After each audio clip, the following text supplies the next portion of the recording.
நம சிவாய வாழ்க. നാഥൻ്റെ പാദം വാഴ്ക വാഴ്ക.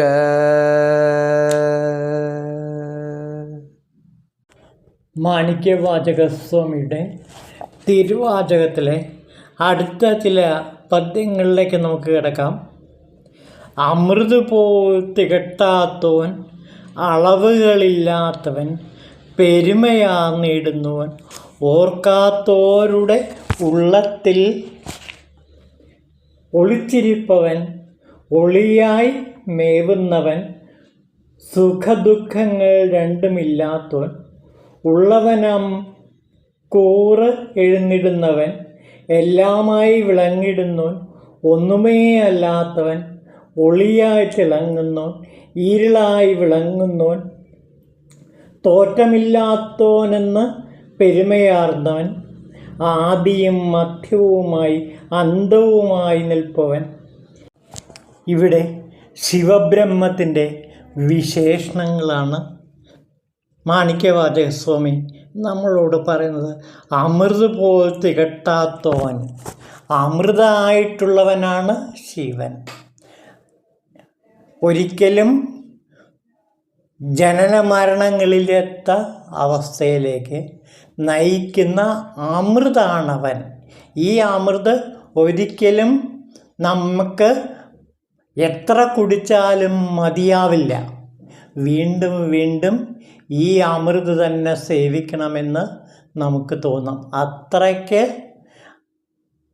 ആകർഷകമായ, അത്രയ്ക്ക് ദിവ്യമായ ശിവബ്രഹ്മത്തെക്കുറിച്ച് എത്ര നേരം വേണമെങ്കിലും നമുക്ക് ചിന്തിച്ച് അതിൽ മുഴുകി അതിൽ ലയിച്ച് കഴിയാം. ഒരിക്കലും മടുപ്പ് അല്ലെങ്കിൽ അകൽച്ച നമുക്ക് തോന്നുകയില്ല. എത്ര കിട്ടിയാലും മതി വരാത്ത അത്രമേൽ സ്നേഹസ്വരൂപനായ ശിവനോടൊത്ത് ജീവിക്കാൻ നാം എപ്പോഴും ആഗ്രഹിക്കുന്നു. അമൃത് പോൽ തികട്ടാത്തവനാണ് ശിവൻ. അളവുകളില്ലാത്തവൻ, നേരത്തെ പറഞ്ഞത് തന്നെയാണ്. ഒരിക്കലും ഒരു അളവുകോൽ കൊണ്ടും അളക്കാൻ നമുക്ക് കഴിയില്ല. ഭഗവാൻ ശിവനെ അളക്കാനുള്ള അളവുകോൽ ഒന്നും തന്നെ ഇല്ല. എപ്പോഴും എല്ലാ അളവുകൾക്കും അതീതമായി നിൽക്കുന്നവൻ, പെരുമയാർന്നവൻ. ഇത്രയും പെരുമയുള്ള, ഇത്രയും പ്രശസ്തനായ, ഇത്രയും പെരുമയുള്ള മറ്റൊരു ദേവൻ വേറെ നമുക്ക് കാണാൻ കഴിയില്ല. ഓർക്കാത്തോരുടെ ഉള്ളത്തിൽ ഒളിഞ്ഞിരിപ്പവൻ. ശിവസ്മരണ ഇല്ലാത്തവരുടെ മനസ്സിൽ ശിവൻ എപ്പോഴും ഒളിഞ്ഞിരിക്കുന്നു. ഒരിക്കലും ശിവൻ പ്രത്യക്ഷനാകുന്നില്ല. അപ്പോൾ ഓർക്കാത്തവരുടെ, ശിവസ്മരണ ഇല്ലാത്തവരുടെ മനസ്സിൽ ഒരിക്കലും ശിവനെ കാണാൻ കഴിയില്ല. ശിവൻ അവരുടെ ഉള്ളിലുണ്ട്, പക്ഷേ അവർക്കൊരിക്കലും ശിവനെ കാണാൻ പറ്റില്ല. എപ്പോഴും ശിവസ്മരണയോടെ കഴിയുന്നവരുടെ മുമ്പിൽ മാത്രമേ ശിവൻ പ്രത്യക്ഷപ്പെടുകയുള്ളൂ. അപ്പോൾ വളരെ പ്രധാനപ്പെട്ട ഒരു കാര്യമാണ് ഇവിടെ മാണിക്യവാചകർ പറയുന്നത്. അതായത് ശിവസ്മരണയിൽ എപ്പോഴും മുഴുകിക്കഴിയണം. അങ്ങനെ ശിവസ്മരണയിൽ മുഴുകിക്കഴിയുന്നവരുടെ മനസ്സിൽ ശിവൻ പ്രത്യക്ഷനാകുക തന്നെ ചെയ്യും. അപ്പോൾ ശിവനെ കാണണമെങ്കിൽ ശിവനെ ഓർത്താൽ മതി, ശിവനെ സ്മരിച്ചാൽ മതി. നിരന്തരം ശിവസ്മരണ കൊണ്ട് ശിവൻ നമ്മുടെ മുമ്പിൽ പ്രത്യക്ഷനാകുക തന്നെ ചെയ്യും. സുഖദുഃഖങ്ങൾ രണ്ടുമില്ലാത്തവൻ, സുഖവും ദുഃഖവുമില്ലാത്ത നിർമ്മമനായ ഭഗവാനാണ് ശിവൻ. ശിവന് സുഖവും ദുഃഖവുമില്ല.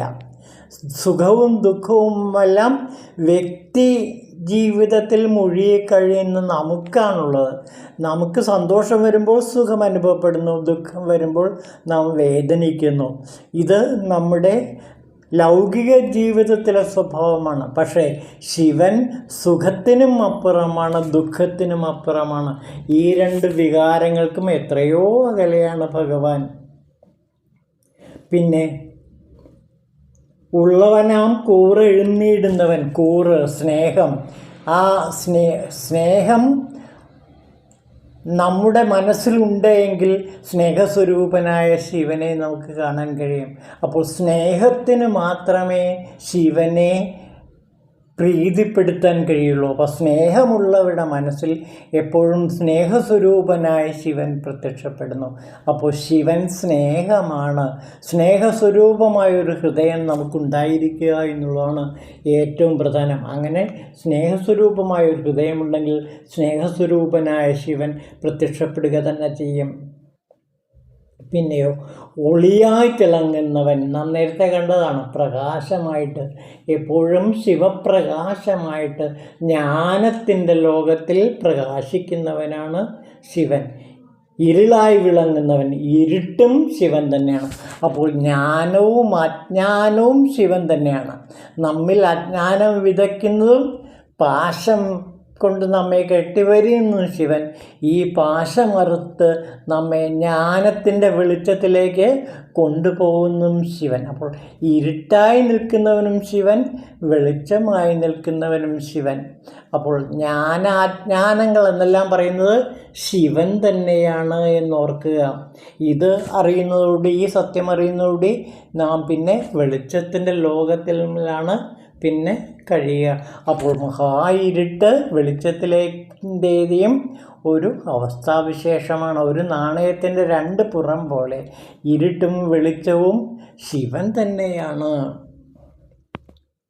തോറ്റമില്ലാത്തവൻ, ഉത്ഭവം ഏതാണ് എന്ന് ഒരിക്കലും അറിയാത്തവൻ, ശിവൻ്റെ ഉൽപ്പത്തിയെക്കുറിച്ച് ബ്രഹ്മവിഷ്ണുക്കൾക്ക് പോലും അറിയാൻ കഴിയുന്നില്ല. അപ്പോൾ ആർക്കും അറിയാൻ കഴിയാത്തവൻ, പിന്നെ ആദിയും മധ്യവും അന്തവുമുള്ളവൻ, പെരുമയാർന്നവൻ. ആദി എന്ന് പറയുന്ന അവനാണ്, മധ്യം എന്ന് പറയുന്നത് അവനാണ്, അന്ത്യം എന്ന് പറയുന്നതും അവനാണ്. അതായത് സർവവും ശിവനാണ്. ഏതുമേ ആകോത്തോൻ ആകർഷിച്ച് എന്നെ ആളും അപ്പനെ പെരുമാനെ. എന്നെ ആളുന്ന അവൻ, എന്നെ ആൾക്കൊണ്ടവനാണ് ശിവൻ. എൻ്റെ അപ്പനാണ്, എൻ്റെ പിതാവാണ് ശിവൻ, പെരുമാനാണ് ശിവൻ. അപ്പോൾ സ്വന്തം പിതാവിനേക്കാൾ അടുപ്പമുള്ള, സ്വന്തം പിതാവിനേക്കാൾ പിതാവായ ഭഗവാനാണ് എൻ്റെ ശിവൻ. അപ്പോൾ ശിവനുമായിട്ട് എത്ര വ്യക്തിപരമായ ബന്ധമാണ് മാണിക്യവാചകർ സ്ഥാപിച്ചത് എന്നോർക്കുക. അപ്പനെ എന്നാണ് വിളിക്കുന്നത്, എൻ്റെ പിതാവേ. ഈ പിതാവിൻ്റെ പുത്രനാണ് മാണിക്യവാചകർ. അപ്പോൾ ശിവപുത്രനാണ് ഞാൻ എന്ന ഭാവം, എൻ്റെ പിതാവാണ് ശിവൻ എന്ന ആ അനുഭവത്തിലേക്ക് നമ്മെ കൊണ്ടെത്തുകയാണ്. നമ്മുടെ മാതാപിതാക്കളാണ് ശിവപാർവതിമാർ എന്ന അവസ്ഥയിലേക്ക് ഇവിടെ ഒരു അനുവാചകൻ എത്തിച്ചേരുകയാണ്. എൻ്റെ പിതാവേ. ഇതുതന്നെയാണ് രമണ മഹർഷി ആദ്യമായി തിരുവണ്ണാമലയിലെ ശിവക്ഷേത്രത്തിൽ ചെന്നപ്പോൾ ഭഗവാനെ കെട്ടിപ്പിടിച്ചുകൊണ്ട് പറയുന്നത്, ഭഗവത് വിഗ്രഹത്തെ കെട്ടിപ്പിടിച്ചുകൊണ്ട് പറയുന്നത്, അപ്പാ ഞാൻ നിൻ്റെ ആജ്ഞയാൽ വന്നിരിക്കുന്നു എന്നാണ് പറയുന്നത്. അവിടെ അപ്പ എന്നാണ് രമണ മഹർഷി എന്ന 16 വയസ്സുള്ള കുട്ടി ശിവനെ വിളിച്ചത്. ഇവിടെയും മാണിക്യവാചകർ അതേ പദം തന്നെയാണ് ഉപയോഗിക്കുന്നത്. അപ്പ, എൻ്റെ അപ്പനായിട്ടുള്ളവനാണ്, എൻ്റെ പിതാവായിട്ടുള്ളവനാണ് ശിവൻ. അപ്പോൾ എത്ര വ്യക്തിപരമായ ബന്ധമാണ് ശിവനും അതേപോലെ തന്നെ ഈ സാധകനും തമ്മിൽ ഉള്ളത് എന്നോർക്കുക. അപ്പോൾ ഇതാണ് ശിവപ്രേമത്തിൻ്റെ ഏറ്റവും വലിയ സവിശേഷത. അവിടെ ശിവൻ നമുക്ക് സ്വന്തത്തിൽ സ്വന്തമാണ്, സ്വന്തം പിതാവിനേക്കാൾ പിതാവാണ്, സ്വന്തം മാതാവിനേക്കാൾ മാതാവാണ്.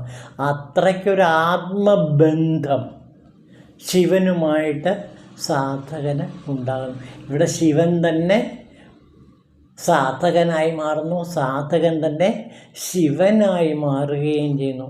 ഇതൊക്കെയാണ് ശിവബ്രഹ്മത്തിൻ്റെ സ്വഭാവം. ഈ ശിവബ്രഹ്മത്തെക്കുറിച്ചിട്ട് ആത്മോപനിഷത്ത് എന്ന് പറഞ്ഞൊരു ഉപനിഷത്തുണ്ട്.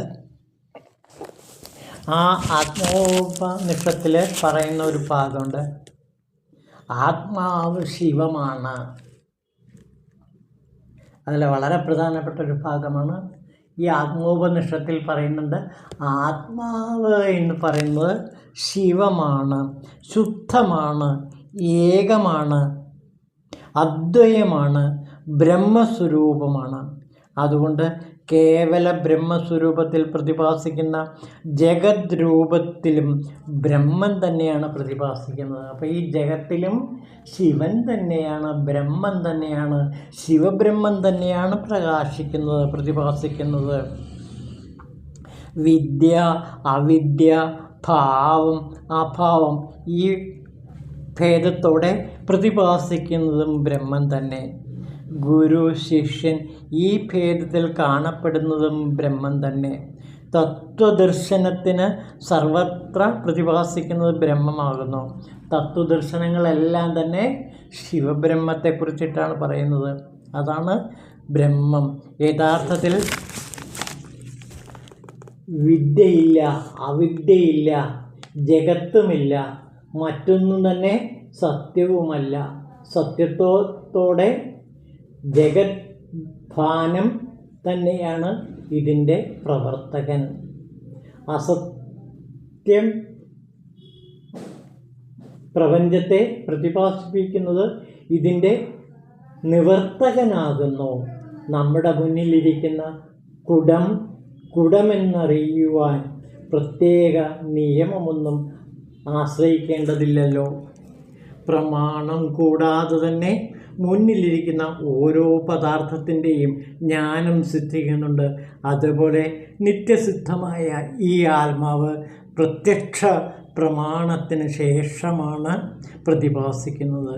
ഓരോ വസ്തുവും ബ്രഹ്മസ്വരൂപമായതിനാൽ പ്രമാണമൊന്നും ആവശ്യമില്ല. കണ്ടോ?